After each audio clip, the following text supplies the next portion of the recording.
Welcome back to Leeds Lately. Before we get into this video, if you could just hit that subscribe button down below, that would really help me out. But today's video is about the draw with West Bromwich Albion at Elland Road last night. Now, I was there at the game and obviously therefore didn't get home till late. I got home at about 11:30 and thought maybe it's a bit too late to record a match reaction, so you're getting it this morning.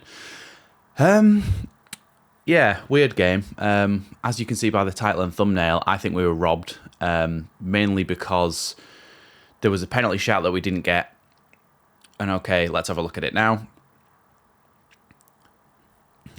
So you can see from that, for me, Joffy gets wiped out, and even though the player maybe gets a slight touch on the ball, Joffy still gets completely cleared out, and for me, that is a penalty. Now, if you want to argue that that's not a penalty, that's fair enough, and maybe you've got a good shout with that, because it seems like maybe it's a little bit 50-50 or maybe 60-40 in my opinion. But the other controversial thing was the fact that their goal was scored with a fist, which I'll show you now. So for me, if VAR was in the Championship, we win that game 1-0, or maybe 2-0 if we get a penalty, but at least 1-0 and we win that game, because they created hardly any attacking threat whatsoever, really. And they were their only one or two chances that they had. And Leeds dominated the game massively. Leeds were really good in phases, but there were certain things that leave a lot to be desired. Jorginho Rutter, who I feel a bit sorry for, because it's not his position to be a striker, and he's kind of the only player who can play striker in the squad at the moment, and he's being asked to do that job. But you can see that he drifts out to the wing, and that's where he wants to pick up the ball, and he wants to be the one coming inside and crossing the ball into the box, and he's not able to do that because he's supposed to be in the box. And when he's out there, you have people screaming all around me, screaming at him, saying, "Get in the box, get in the box, you're the number 9, you're the number 9, get in the box." We need a proper number 9. We really do, and I hope that happens before long, because now it's the 19th at time of recording. We've got 11 days, basically, to bring in a striker, so I hope we do it real soon, because that takes a little bit of pressure off Jorginho. He can go back to his natural position, and he can play out wide, cutting inside and doing what he does best. That leads me nicely onto somebody who was out wide and doing what he does best, and that was Dan James. I said last week, I've said the week before, I've said all pre-season that I think Dan James is going to be brilliant this season. He was really good last night. I really thought he was good. Taking on his man, crossing balls into the box. He got a good few balls into the box, and one ended up in Ayling's goal. So he cut back onto his right foot from the left-hand side, crossed it over, nice looped ball over to the back post, where Ayling stole a march on his man, ran across him and got that flicked header into the back post. Really good move, really good goal, and Luke Ayling actually redeemed himself, because again, moving on to Luke Ayling now, people were fuming with Luke Ayling, but there's a few issues, right? Okay, there is a genuine concern, and I think it's valid, that Luke Ayling isn't good enough at defending in this league, even, because there was multiple times where he went too close to his man, he got skinned, or he just flew out from the back, came out of position, whatever. Yeah, his defensive abilities do lack a lot, but some people don't genuinely understand what his role is in this system. And there was a guy behind me that was like apoplectic with rage, so angry, screaming at him, saying, "Why is he on the right wing? He's a right back. Why is he on the right wing?" Honestly, yelling himself until the point where you think he could have had an aneurysm.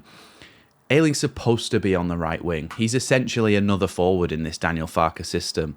He's supposed to be that high up, because that's where the width comes from. Farke likes his wingers, his attacking midfielders on the right and the left, to come inside a little bit more, and play a little bit more narrow, so that Ayling and Brom can overlap and create that overload in which they can get the ball and put it into the box. They're also expected sometimes to tuck into the midfield as an inverted fullback and join the midfield, which we saw Hjelde doing a lot more. Brom's done that a little bit as well, charging through the midfield, trying to pick up the ball and help out. So that's the sort of roles and responsibilities of the fullback. He's supposed to be essentially another right winger. And yes, he does have to come back sometimes, but it's not necessarily wrong for him to be up there. That is what Daniel Farke has asked him to do. So don't worry yourself, whoever that man was. Don't worry yourself if Ayling is up on the right wing. That is his job in this system. But like I say, there were valid concerns, valid points. He wasn't good enough at defending, but going forward, he did okay, got a few balls into the box and ended up scoring it as well. But overall, I think it was quite a poor performance from Ayling, even though, like I said, he was doing the actual job that he's supposed to be doing. Other players, Joe Rodon made his full debut. I thought he was excellent. I think he had like a 93% pass completion or something like that. A lot of the play went through him. He also did that thing I talked about in the tactical breakdown of Farke's tactics, that he picked a ball up from centre-back and he drove into the midfield, and that's exactly what Farke wants you to do if you're going to beat the press. Sometimes you look up, you look around, there's no options anywhere, so what you've got to do is drive with that ball yourself, much like what Ben White used to do in the Bielsa system. Joe Rodon will be expected to do that as well. We've seen that Charlie Cresswell's done it a few times, even Liam Cooper's done it a few times in his Leeds career. Pascal Struijk maybe not so much from centre-back, but Pascal Struijk also thought was really good. Again, a lot of the play went through him. Joe Rodon and Pascal Struijk, good defensive partnership together. I thought they did well in there. I think Pascal Struijk having somebody like Joe Rodon in there will help him out massively. He's a lot more assured and confident when he's got somebody like Joe Rodon next to him.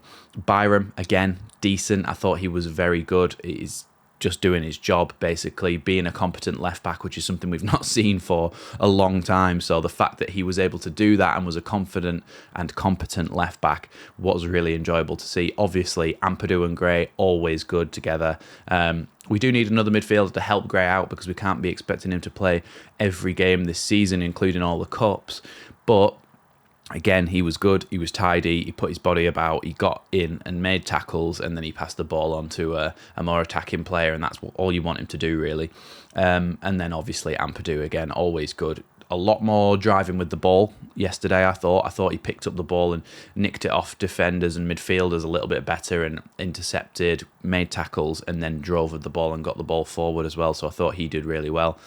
Who haven't we talked about? I think it's just Joffy and Shackleton. So Joffy, he did a few good things. He got into the box. Obviously, you saw that one where at the start where I said it should have been probably a penalty. He got into the box for that situation. He tried to have a few little shots. Some of them were blocked. He did a little kung fu karate kick that I enjoyed at one point. Didn't really come to anything, but at least he was trying something. But overall, I don't think he was that great. I think he was one of the worst performers. Which brings me on to Shackleton, who also I just thought, we really need another attacking midfielder. I don't know why Poveda didn't play. I think he would have done a much better job in the attacking sense than Shackleton. Shackleton did hit the post, but that was off a massively deflected shot that just rolled the opposite way to where the keeper had dived, and it hit the bottom right post as he was looking at it.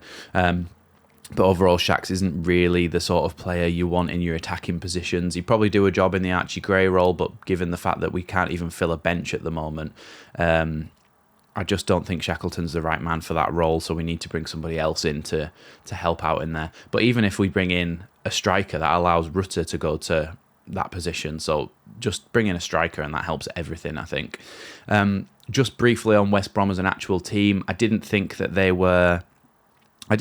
played anything like Bielsa ball. Obviously, we've been away for a few years, and I'm not 100% on how Corberan likes his teams to play, but I was under the impression through rumour and through what I'd heard off other people that Corberan was a little bit of a Bielsa light, little bit of Bielsa, but more pragmatic. They sat back like they knew it was going to be a tough game. They didn't get forward that much, like I said at the start. They only created one or two chances, really. And so for me, I just didn't think they offered much. They weren't entertaining to watch. Still a lot of the same players that we saw in the Premier League the last time we played them. But they had a good bench, and I don't know why some of those players weren't really on the pitch to start with. But when some of them did come on and didn't really do much anyway, so maybe that's why. But Yeah, I didn't think West Brom offered much, and I think we could have got much more out of the game, and we should have done as well because, like I said in the title and thumbnail, we were robbed. But yeah, that's going to be it for this one. Thanks for watching Leeds Lately, and I'll see you in the next one when hopefully we sign in a striker.